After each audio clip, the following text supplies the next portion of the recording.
Titanic fiery skeletons, bionic ancient statues given life and lasers, cultists empowered by a literal artificial sun, and massive four-armed gorillas wielding chunky columns. Path of Exile 2's boss design is varied, deep, and compelling, with this ridiculously high-quality boss content setting it up to become the premier ARPG on the market. The 100 plus bosses the game shall launch early access with, I posit, stand on three powerful pillars: passion, engagement, and accessibility. We'll revisit these in depth later in the video. Standing proudly atop these three primary pillars, the unbelievably free to play Path of Exile 2 shall easily compete with the other big action RPGs out there, particularly the big three: Diablo 4, Path of Exile, and last, Epoch, which makes it ripe for comparison to these three well-established action role-playing game titles, even if it might stoke a few flames. This totally is not Asmongold bait, I swear. Oh yeah, that's right, we're going to do some spicy side-by-side breakdowns in this video. This is a pinnacle endgame boss in Diablo 4. And this is an Act 1 area boss in Path of Exile 2.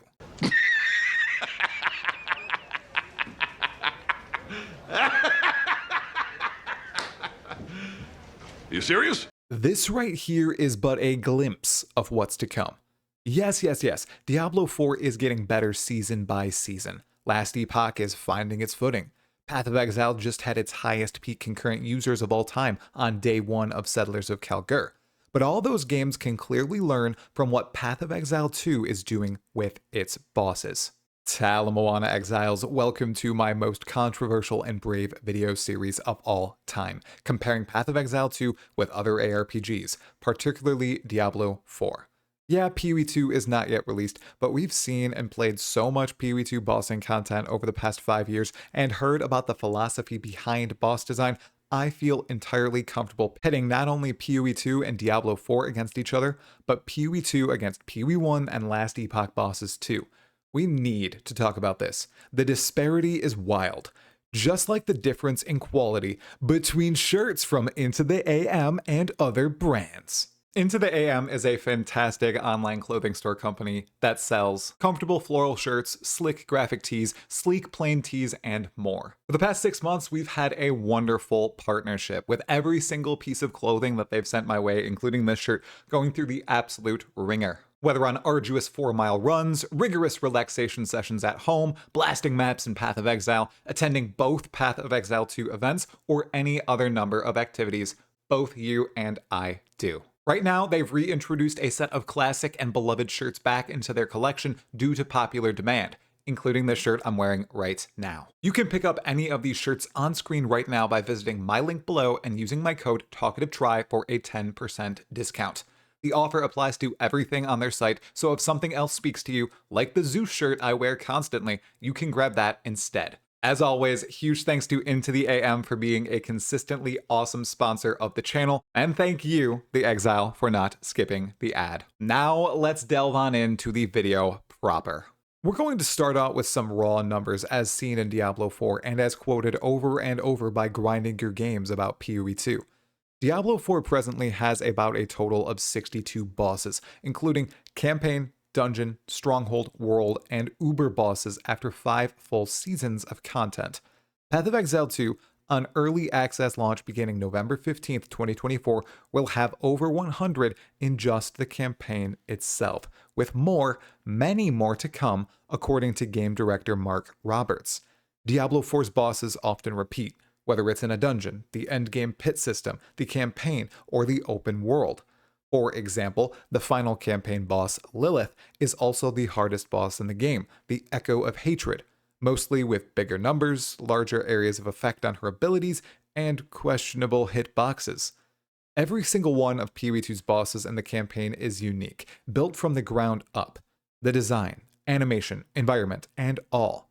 Presently, we know they will repeat in Endgame as well, but will be changed or upgraded for Endgame. Pinnacle bosses will not be reused, they will be brand new. Diablo 4's opening intro boss, Zafal the Scarred Baron, has 5 attacks, including his basic attack, which is actually a lot for a Diablo boss. We've all seen Zachar cosplaying as Zafal or one of his many endgame versions. PoE2's opening intro boss, on the other hand, the Bloated Miller, also has 6 attacks, which is not a lot for a PoE2 boss from what we've seen. I'll not lie, his slam hurts more than I thought it would. Now, this is Diablo 4's second non-optional boss, Venard, and this is PoE2's second non-optional boss, the Devourer, which happens about 2 levels after the Bloated Miller when you are level 4. The dichotomy is shocking, isn't it? I claim, outside of the first boss encounter of each game, Path of Exile 2 smashes Diablo 4 into smithereens in this department. To be frank though, it smashes every other ARPG in this department too, including Path of Exile 1. Please, go now to the comments and tell me if it isn't so. If it is, you know what to do. As my favorite Dota 2 stats man used to say, stats don't lie. And the basic stats on raw bosses and their mechanics alone are far in the favor of Path of Exile 2, which is bizarre. Yes, they are definitely leaning heavily into the boss fighting good angle, which is a sometimes controversial choice we'll discuss later in this video, but still, should they be curb stomping Diablo 4 this hard in terms of the actual boss design? Diablo 4 has been getting better, but I believe this is one area wherein a team of veteran game designers with massive funding should be able to spar with grinding gear games. Yet they don't. They don't come close. And this is when we return to those 3 pillars: passion, engagement, and accessibility. To truly express the bizarre differences between Path of Exile 2 and other games, we need to pull up some more actual footage side by side. Let's make our first boss-to-boss comparison with a focus on Pillar 1, Passion. On the left, we have Diablo 4's Astaroth, the final boss of Act 2. On the right, we have Path of Exile 2's The Colossus, a random area boss in Act 2. What the heck is Passion, might you ask? Well, it's the stark difference between input in any random PoE2 bosses, the Colossus in this example, and any Diablo 4 boss, or Astaroth in this example. The PoE2 devs set aside a significant amount of time and effort for every boss they make. Every single asset is made from scratch for their bosses, with no reuse being done in the base game for bosses. All the effects, both visual and sound, are unique, and the balance iteration is almost endless. When one piece of balance in the game changes, the devs often comb over every boss to ensure they still feel right. All of this is simply showcased in this Colossus fight. The bionic sound effects, the varied skill effects, the stunning animations, the epic arena, the obvious intention behind every movement. It all molds together stunningly well, and it's not by accident. It's because the developers behind this boss are passionate. Unsurprisingly, Astaroth, who is supposed to be a climactic act boss, pales in comparison. Sure, the cinematic leading up to him is well done, but the fight itself is a bore, and it's almost basic. You expect all the moves from him. You don't expect the Colossus to slam his sword into the platform and blast the entire arena with crimson energy. You don't expect him to shoot a beam of energy into the ceiling, breaking it and causing massive pillars to fall on the platform and break it. I used to think Astaroth was a good fight, but after fighting him multiple times and seeing other boss fights in other games, that love has faded entirely, and all I see is a shell of what could have been. The Colossus fight doesn't even have music yet, but it still rocks audio-wise. It will have its own music, as every single boss in Path of Exile 2 has a unique track composed by music legend Kamil Orman-Janowski. Now that's a huge batch of audio. Compare this to the same few tracks used for D4 bosses and how almost all of them are silent or don't have unique sound effects for their abilities. The Grinding Gear Games team obviously learns constantly from their decade-plus run of crafting PoE 1 and over 1,000 bosses. Then they funnel all that passion into these excellent PoE 2 bosses. The same sadly cannot be said for Blizzard. In comparison, D4's bosses feel passionless, almost cold. I'd posit the only boss that oozes passion is the Season 3 boss fight, Malphus, Keeper of the Vaults. It has a compelling arena, multiple mechanics to juggle, an interesting story, and great sound effects. Unfortunately, he was removed with Season 3 and has not been added back to the game.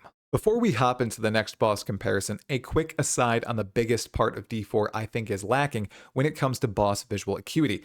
It's the animations. It is quite obvious PoE2 has invested a ton in the animation department, and alongside the crisp visual effects and horrifying monster design, it's looking to set a standard that's truly hard to beat for any competition out there.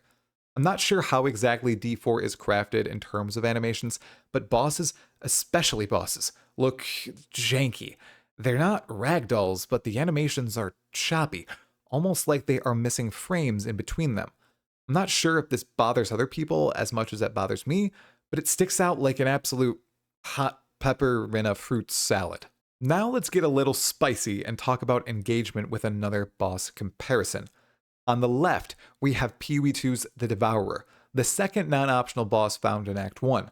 On the right, we have Uber Duriel, often seen as one of Diablo 4's pinnacle endgame boss encounters. It drops the best items in the game, and this is what it looks like compared to the second earliest encounter in Path of Exile 2. In the PoE2 fight, the Devourer has different attacks if you're at range and melee. It has a poison barrage, a poison spray. Its tail becomes sentient partway through the fight as it springs from the ground. It also has a huge AoE emergence in the center of the room that is almost always followed by one of the two poison attacks. You can use its worm-like body to block some of its more powerful attacks, and there are little grubs constantly spawning during the fight. Now let's look at this pinnacle Diablo 4 encounter. He has a frontal melee attack. Boulders fall from above and little poison holes appear in the ground throughout the fight. At 50%, Uber Duriel burrows, spawns said poison holes, and some monsters spawn throughout the room. Additionally, he periodically charges and tries to push players against the wall of the arena. That's the fight. Of the two, which sounds more engaging? Both have also been on screen for the past bit. Which looks more engaging? Mind you, the Devourer is a boss you fight around level 4. Uber Duriel is fought at max level 100 in Diablo 4, with a far simpler and super random appearance in the campaign too. The engagement required for each boss fight is ridiculously dissimilar, and in Path of Exile 2, it only goes up from there. Now, some people see this as a hindrance, thinking PoE2 will always require you to be at the top of your game. I posit this is wrong, and the game director of PoE2, Jonathan Rogers, essentially stated this too. As you progress throughout Path of Exile 2, you will eventually gain godlike status. Fights like this will be trivial thanks to gear and innate power. Additionally, once you succeed in this fight 3, 4, 5, 10, 50 times, it's going to become far, far easier than it looks, but it will remain engaging through muscle memory.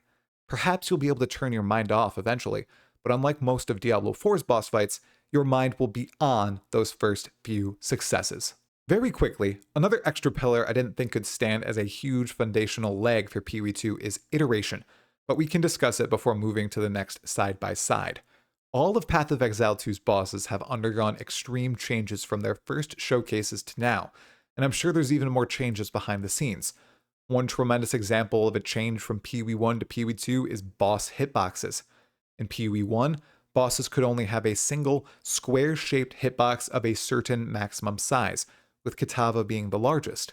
In Path of Exile 2, there's no size limit, and hitboxes can be shaped however they like. A prime example is Krutog, Lord of Kin, a giant whose two hitboxes are his left and right legs. This means you can hit either of these to deal damage, and you can only collide with those, so you can run or roll right underneath his swinging rucksack. Yes, grinding your games does seem to house a bunch of perfectionists, but most of the time, this only serves to benefit us, the players. The fact that they're unafraid to continue changing animations, adding abilities, or straight up adding more bosses to the game until they're satisfied is impressive. Now it's time to take a step back and look at something very important in any ARPG: accessibility to good content. In this case, we're talking bossing content.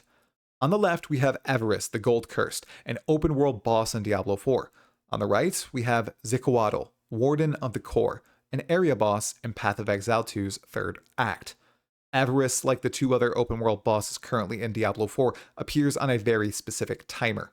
Zikoatl is a campaign boss, and a boss that will likely repeat in the endgame of Path of Exile 2.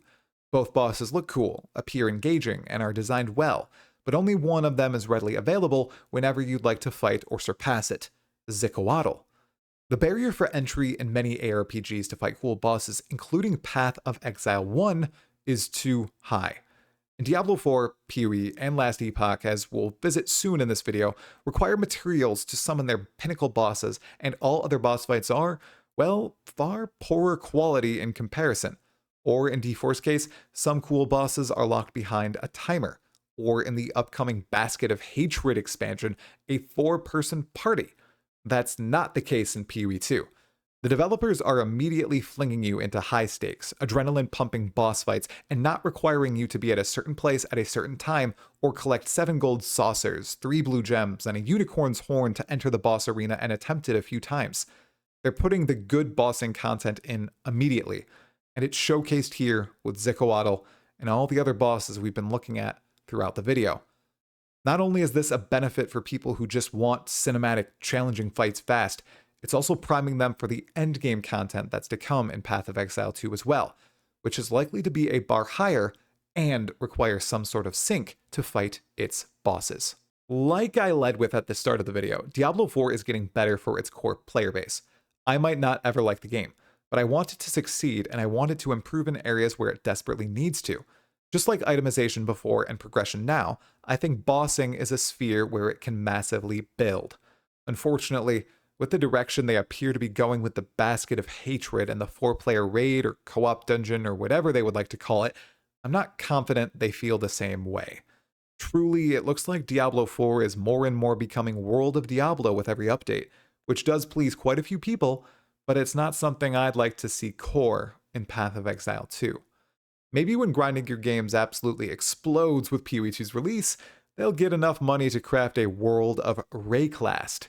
Now that would be an MMORPG I'd be up to play. Alright Exile, let us zoom away from Diablo 4 and perform a comparison between PoE 2 and its predecessor, Path of Exile 1. This one is going to be hot and focuses on engagement. On the left we have Draven, a non-optional boss found about midway through Act 1 of Path of Exile 2. On the right, we have the Shaper, one of the first true endgame bosses added to PoE 1 back in the War for the Atlas expansion. I know this is a volcanically hot take, but I think these bosses are on par in terms of engagement. Both have very powerful auto-attack chains, both have arena-altering mechanics, the degens for the Shaper, the Spectre buffs for Draven. Both have huge attacks, the Slam for Shaper, the multi-projectile slash for Draven. Both have Spectres that help them out. Both spawn adds throughout the fight. Then there's a little fact I've not mentioned thus far: you need to 100-0 bosses in PoE 2. You do not get multiple portals or attempts. If you log out, you either log back into town and start from 100% health in the boss fight, or log right back in to where you logged out in the boss fight. That ups the engagement needed massively. Yeah, I'm dumping on the Shaper. He appears to be on par with engagement for a level 15 boss in PoE 2. Insane. As I sit here and truly ponder this, I cannot wait to see what's coming with the 70+ bosses we have not seen yet. This small taste is wild, and showcases that many bosses are truly rivaling PoE 1's endgame pinnacle encounters in Path of Exile 2. Let's do another direct ARPG comparison with an endgame Last Epoch boss and an early Path of Exile 2 boss, focused on accessibility. On the left we have Aberoth, Last Epoch's first pinnacle boss ever, added in 1.1 Harbingers of Ruin just about 1.5 months ago. On the right, we have Torgal the Defiler, an area boss in Act 2 of Path of Exile 2. I actually think Aberoth is an excellently designed boss. The engagement needed is great, the passion is evident, and the mechanics, sound design, atmosphere, and obvious iteration on the fight, and we all know how excited 11th Hour Games were to add him into Last Epoch. However, the pillar of accessibility comes into question. Aberoth is by far the best boss in Last Epoch, and it's not even close. However, I played around 60 hours of Last Epoch's 1.1 expansion as an experienced ARPG player, and I didn't even come close to fighting him a single time. That barrier for entry to fight the far and away sweetest encounter in last Epoch is way too high. If there were other bosses similar in the wow factor department, I think this would be fine. But since Aberoth is all last Epoch has right now, it feels bad. Extremely bad.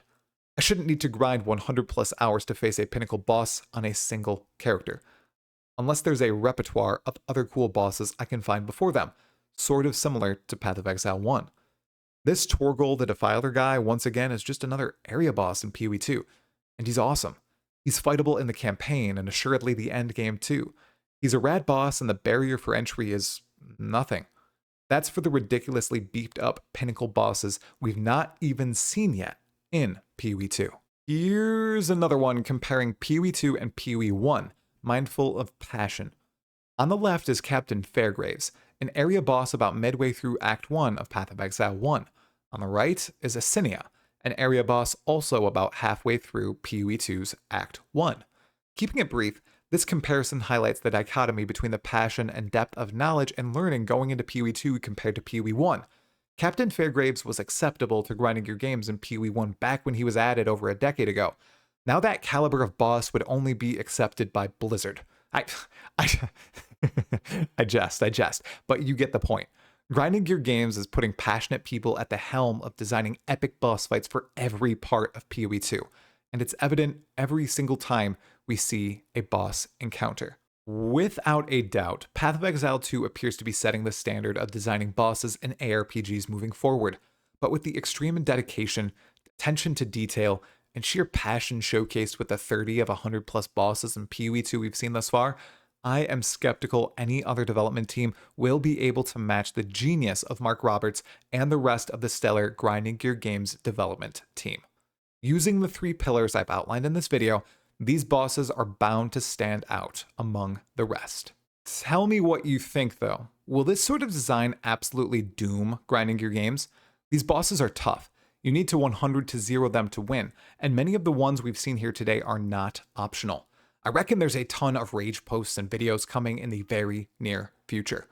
The difficulty that'll be implicit and explicit in PoE 2 is apparent, but it's still going to be a shock for many players who end up trying Path of Exile 2, established PoE 1 players or not. I posit this is a great idea on Grinding Gear Games' end. If you would like to aspire to make a godly character, you need godly foes to take down, and you need engaging combat that is fair and well thought out.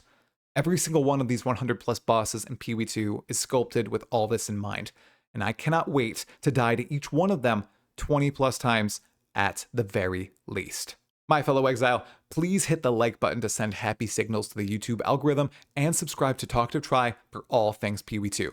Why track Reddit, Twitter, Discord, and the like for PoE 2 content when you'll get everything, news, commentary, builds, and all right here.